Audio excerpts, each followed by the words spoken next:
माझे नाव विनोद पांडुरंग बरबडे, राहणार रस्तापूर, तालुका बार्शी, जिल्हा सोलापूर. सदर्व आम्ही आमच्या कुटुंबात गरीब परिस्थितीनुसार आमच्या पद्धतीनं आम्ही आमचं मूलभूत हक्क किंवा आम्ही सर्व एकत्र कुटुंबात जगत असताना आमच्या आजोबा व आजोबाला विरुद्ध उभा राहिल्यामुळं याच्यात तो आमचे आजोबा उभा का राहिले ह्या घटनेवरून घडलेला संघर्ष. यात आम्ही प्रत्येक वेळेस आम्हाला झालेल्या अडचणी पोलीस स्टेशनला वारंवार आम्ही तक्रारी देत होतो. पोलीस स्टेशनने त्याची दखल घेतली नाही. आम्ही कोर्टात गेलो. फौजदारी व दिवाणी दावे दाखल करण्यात आले. त्यावेळी माझ्या भावाचा जाणून बुजून प्राणघातक हल्ला करून मर्डर करण्यात आला. परत माझ्या आईवडिलाला फसगत करून माझ्या बहिणीचं दुसऱ्यावर लग्न करून देण्यात आलं सूडबुद्धीने आणि तिच्या बाळाची बालहत्या झाली. अशा प्रकारे मॅटर घडला होता. त्यात हा मॅटर आम्ही पुढे कुठं काय उघडकीस येऊ नये या हेतूने ही घटना घडत चालली. तिथून पुढे आम्हाला वारंवार त्रास होत गेले. वारंवार आम्ही प्रत्येक पोलीस स्टेशनला तक्रार देत गेलतो. वैराग झालं, माढा झालं, बार्शी झालं, ह्या सर्व पोलीस स्टेशनला आम्ही वारंवार आम्हाला होणारा त्रास हे आम्ही सांगत होतो. तरी आम्हाला पोलीस स्टेशन दखल घेत नव्हतं. पोलीस स्टेशन आम्हाला सारखं 24 तास हाणमार करण्याचा प्रयत्न करीत होतं.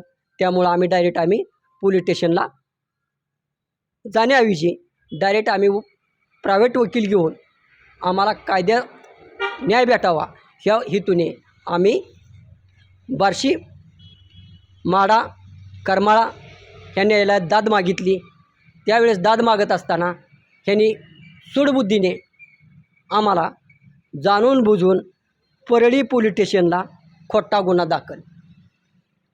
दाखल होणे याच्या मागचा हेतू काय.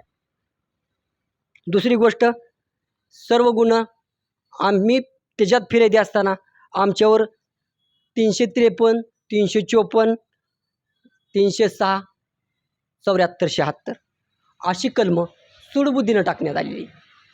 आणि त्या अनुषंगाने 17/1/2022 रोजी तडीपारचा आदेश काढले. तरीसुद्धा आम्ही इतका अन्याय होत असतानासुद्धा आम्हाला UPDYSPनं नोटीस काढले. त्यावेळेस आम्ही UPDYSPला मी स्वतंत्र येऊन सांगितलं होतं की बाबा आमचं न्यायालयात दावे दाखल आहेत, फौजदारी दाखल आहेत. आम्ही का असा सराईत गुन्हेगार नाहू. आम्ही एक शेतकरी कुटुंबातील व कायद्याचं पालन करणारी व्यक्ती आहो. आम्ही एक गरीब शेतकरी आहे असं आम्ही विनंतीनुसार सांगितलं होतं. तरीसुद्धा सूडबुद्धीनं ऐकलं गेलं नाही. आम्हाला प्रांताने नोटीस काढली. प्रांत साहेबाची नोटीस आली. त्यावेळी मी रितसर वकील देऊन वकिलामार्फत म्हणणं दिलं. त्यावेळेस आमच्याकडून बॉन्ड लिहून घेतला आणि त्या उद्देशाने चालूमध्ये पसू द्या आम्हाला तडीपारची नोटीस आहे. ह्याच्या मागचा उद्देश काय. पहिलं तडीपार आलं, त्याच्यात तडीपारच्या अनुषंगाने पत्नीचा मर्डर झाला. मग आता दुसरं तडीपारचा आदेश आला आहे. ह्याच्यात काय घडणार आहे. तुम्हाला हे तडीपारीची नोटीस कधी काढण्यात आली. हे तडीपारची नोटीस आम्हाला 17/1/2022 काढण्यात आले. बरं, ते तडीपारीची नोटीस तुमची कॅन्सल झाली का. आम्ही तसं DYSPला बी म्हणणं दिलं रितसर पद्धतीनं आणि प्रांत साहेबाला बी रितसर पद्धतीनं म्हणणं दिलं होतं. बरं, आता तुमच्या कुटुंबावरती चौघांना तडीपारीची नोटीस काढण्यात आलेली आहे. हे नेमकी कशासाठी काढलेली काय सांगू शकाल का.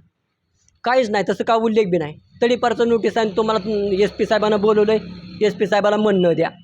SP साहेबाला म्हणणं द्या. त्यावेळेस आम्ही कोर्टाला बी जज साहेबाला बी बोललो की जज साहेब, प्रत्येक वेळेस आम्ही फिर्यादी असताना आम्हीच आरोपी आहोत हे असं का घडते आणि आमच्यावर सूडबुद्धीने केसेस टाकल्या जातात आणि त्या केसच्या अनुषंगाने आमच्यावर तडीपार आदेश काढले जातात का. आम्ही एकाही तारखेला गैरहजर आहो का. आमच्यावर एवढा अन्याय झाला. आम्ही फिर्यादी आहोत. त्यात माझ्या घरातील व्यक्तीचं 8 मर्डर झालेत. तरी आम्ही 2062 ते 2025 आणि चालू 26 पस्तोर आम्ही न्याय मागतोय. तरी ह्याच्यात अद्याप न्याय भेटत नाही व वारंवार पोलीस स्टेशनचा पूर्ण स्थगित आहे आम्हाला.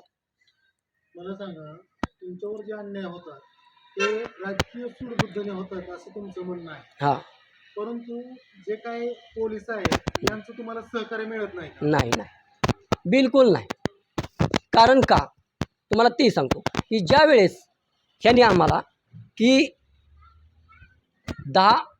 2011 साली जी ह्याने जी 2 मर्डर केलं होतं, 20 आणि 2001मध्ये, 2000मध्ये आणि 2000 सालमध्ये आणि 2001 सालमध्ये जे आमच्या बाळाच्या बहिणीच्या बाळाचा बालहत्या आणि भावाचा मर्डर ही झाकण्याच्या सूड हेतूने व आमच्या शेतात अतिक्रमण करून वडा अतिक्रमण करण्यासाठी व आमच्या शेतात अतिक्रमण करून सरकारी जागेत विहीर खोदण्यात आली होती आणि बाजीराव माणिकराव मोहिते आणि संजय के रुपालकर यांच्या शेताचा एक कागद झाला होता आणि त्या अनुषंगाने ह्यांनी आम्हाला अरुण मच्छिंद्र डोईफुडे यांना हाताशी धरून, माझ्या कामगाराला हाताशी धरून वैराग पोलीस स्टेशनचे PI व परळी पोलीस स्टेशनचे PI यांना गाठून माझ्यावर 366चा गुन्हा दाखल करण्यात आला आणि 366च्या गुन्ह्यात मला तब्बल जेलमध्ये, बीड कारागृह जेलमध्ये राहावं लागलं.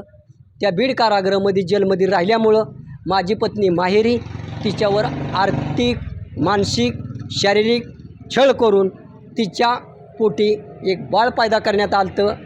त्या बाळाचा मर्डर केलेला होता 3 महिन्यानं. त्या अनुषंगाने आमच्या घरात तिथून पुढे भांडण होत गेलं. त्याच्या अगोदर आमचं कसलंच काय भांडण नव्हतं. 2009ला माझं लग्न झालं होतं आणि 2009ला लग्न झाल्यापासून 1 ते 2च महिने माझ्या बायकोला त्यांनी व्यवस्थित नांदू दिलं. म्हणजे हळदीपासूनच माझ्या त्रास देण्यात चालू होता. ज्या दिवशी माझी हळदी आहे त्या लग्नाच्या, त्याच दिवशी जाणून बुजून सूडबुद्धीने वैराग पोलीस स्टेशनच्या PIने माझ्यावर पारद्याला हाताखाली धरून पारद्याला केस करायला लावली होती व त्याच दिवशी माझं लग्न लागून ह्या हेतूने माझ्यावर गुन्हा दाखल होता. तिथून जे माझ्या कुटुंबाला त्रास होत गेलेला आहे. माझ्या बहिणीला जाणून बुजून त्रास झाला. बहिणीच्या नवऱ्याचं दुसरं लग्न करून देण्यात आलं. तिचा संसार उद्ध्वस्त करण्यात आला. माझा संसार उद्ध्वस्त करण्यात आला. माझ्या 2 लहान बाळाचा विषय काय? मग मी प्रत्येक वेळेस न्यायालयात न्याय मागतोय तर ह्या पोलीस स्टेशनचा त्रास का? त्याला राजकीय हेतू आहे. ह्याच्यात राजकीय संघर्ष आहे. हा राजकीय हेतू नेमका गावगाड्यातून आहे की बार्शी तालुक्यातून आहे? गावगाड्यातून आहे. कारण गावगाड्यातून जी घडलेला मॅटर आहे की दादाशाजी बरबडे ह्यांनी सासरवाडीपासून मॅनेज करून जी घडवलेलं मॅटर आहे, राजेंद्र लिंबाजी पाटील, दादाशाजी बरबडे आणि ह्यांनी सगळे गाव ग्रामपंचायतचं सरपंच, आजी माजी सरपंच सगळ्याला संगनमत करून, सासरवाडीच्या गाव ग्रामपंचायतच्या सरपंचाला संगनमत करून राजेंद्र लिंबाजी पाटील, बाळासाहेब रंगराव पाटील ह्या दोघांनी मिळून जाणून बुजून तिकडून माझ्या बायकोच्या कुटुंबाचं वाटोळं आणि इकडून राजेंद्र लिंबाजी पाटलांनी माझ्या कुटुंबाचं वाटोळं. ह्याच्या मागचा हेतू काय होता? राजेंद्र लिंबाजी पाटलाला माझा आजोबा त्याच्या वल्लाच्या विरोधात उभं राहिलेलं होतं. याचा सूडबुद्धीचा सूड उगवायचा होता व बाळासाहेब रंगराव पाटलाला ही माझ्या मेव्हणीची जमीन हडप करायची होती. हा उद्देश होता आणि ह्याला माझ्या मेव्हण्याच्या आत्या सहभागी होत्या. ह्याच्यातच काय झाला विषय की ह्यांनी जाणून बुजून त्या मुलीचा असा छळ होत गेला आणि दोघा नवरा बायकोच्या ह्याच्यात अशी लेकरं झाली. त्यावेळेस आम्ही इच्छोदन HMP 7713मधून घटस्फोट मागण्याचा प्रयत्न केला होता. कारण का तर परळीच्या केसमध्ये जे घडलेला इतिहास होता, मला जेलमध्ये ठेवून ती उघडकीस येऊ नये व ती बाळ कोणापासून अनैतिक संबंधात न झालं ही उघडकीस येऊ नये ह्याच्या मागचं कारण हेतू झाकण्याचा होता. ह्याच्यात काय झालं, पोलीस स्टेशनला सहकार्य केलं तर पोलिसांनी बेदम मारहाण केलेली होती. ह्याच्यात पोलीस स्टेशनची नावं होती, असा विषय झालेला होता. त्यामुळं मला पोलिसांनी आज पतोर टॉर्चर केलेलं आहे आणि अजून बी चालूच आहे. मग ह्याच्या मागं आमच्या जीवितास कोण? एवढे कुठे तुमच्या विरोधात पोलिसांनी केले, तुम्ही पोलिसांवर गुन्हे दाखल करण्यासाठी काय केलेलं नाही का? आपण त्यांना पोलिसावर गुन्हे दाखल करण्याची परमिशन मागितलेली आहे. वरीच सगळ्या अधिकाऱ्याला 107 नोटिसाप्रमाणे नोटीस बजावलेली होती. पोलिसावर कारवाई करा म्हणून प्रत्येक ठिकाणी वारंवार आपण तक्रारी अर्ज केलेलं होतं. तरीसुद्धा कलेक्टरनं ही दखल घेतलेली नाही. आपण सगळीकडे अर्ज केलेला आहे, कारण मुंबईपासून अर्ज केलेला आहे. गृहमंत्र्याला सुद्धा आपला अर्ज आहे, कोणी दाद दिलेली नाही अजून. काय आता इथून पुढे मला न्याय मिळण्याशिवाय दुसरा पर्याय काय? मी न्याय मागतोय. मला कुणाचा कायदा हातात घ्यायचा नाही किंवा काय नाही, मला फक्त न्याय मिळावा. आणि नेमकं माझ्या जी घटना घडलेली त्या आरोपी सोडून आरोपीला हस्ते पर हस्ते SP-ने मदत केलेली आहे. याच्यात राजकीय संघर्ष आहे. ही वारंवार मी न्यायालयाला दाखवून देतोय, पण न्यायालय दुर्लक्ष करतं आहे. आणि ज्यावेळेस आम्ही राजकीय संघर्षाचा जर विषय मांडला तर न्यायालय आम्हाला डायरेक्ट सांगतं आहे की बाबा कारवाई करीन, तुझं काय काम होतं. म्हणजे माझी केस चालत असताना मी स्वतः फिर्यादी आहे त्या केसमध्ये, ह्याच्यात आरोपीला आणि डायरेक्ट आर्मीशी ॲक्ट केलं, बंदुकीचं गोळीबार केलं. ज्यावेळेस आम्हाला वारंवार धमक्या झाल्या, माझा ॲक्सिडेंट करण्यात आला, प्राणघातक हल्ला करण्यात आलं, त्यावेळेस प्रत्येक वेळेस मी पोलीस स्टेशनला दाद मागणं गेलो तर माझा गुन्हा दाखल झालेला नाही. पण माझ्यावर ज्या दिवशी 353 दाखल झाला त्याच वेळेस माझ्या घरावर बेचरक मारहाण झालेली होती. त्यावेळेस SP साहेबाच्या समोर आम्ही जाऊन रक्ताबोंबळ दाखवलं होतं. व न्यायालयाला आम्हाला ज्यावेळेस अटक केलं पोलिसांनी, आमच्यावरच प्राणघातक हल्ला केला मोजणी आणून. आणि त्यावेळेस त्या मोजणीला पोलीस बंदोबस्तही दिलेला नव्हता, तरी पोलिसांनी येऊन आम्हाला बेदम मारहाण केली. आणि जरी आम्ही वारंवार विचारपूस केली तर आम्हाला पोलीस स्टेशन काय म्हणायचं, शिवशुल्क बंदोबस्त दिलता, शिवशुल्क बंदोबस्त दिलता. असं करून आम्हाला गार्ड लावण्यात आलेला आहे आणि त्या गार्डाकडून मारलं गेलं. आणि जी मोजणी करणार आहे त्याच मोजणी मालकानं 353 साहेबानं 353 दाखल केला. व ज्याचा जागा मोजत होता त्याच्या बायकोनं आमच्यावर 354 दाखल केला.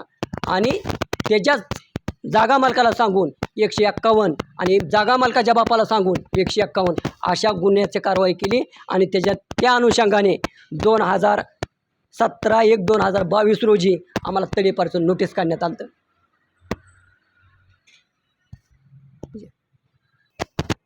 माझं मीडिया भाऊन तुम्हाला माझं एक माझी विनंतीची मागणी आहे की तुम्ही मला की 2062 ते 2026 ह्या कालावधीपासून मी त्रास सहन करतोय आणि त्रास मी सहन करतोय तरी टाक्याचं गाव सोसतोय.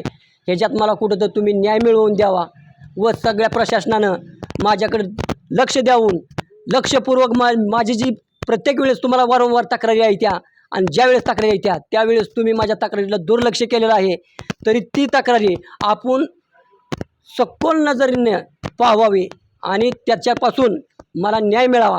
तुम्ही जी मी तक्रारी दिली त्याच्या विरुद्ध तुम्ही माझ्यावर खोट्या केसेस दाखल केल्या, खोटं गुन्हा दाखल केलं, खोटं असं केलं असा आरोप करू नका.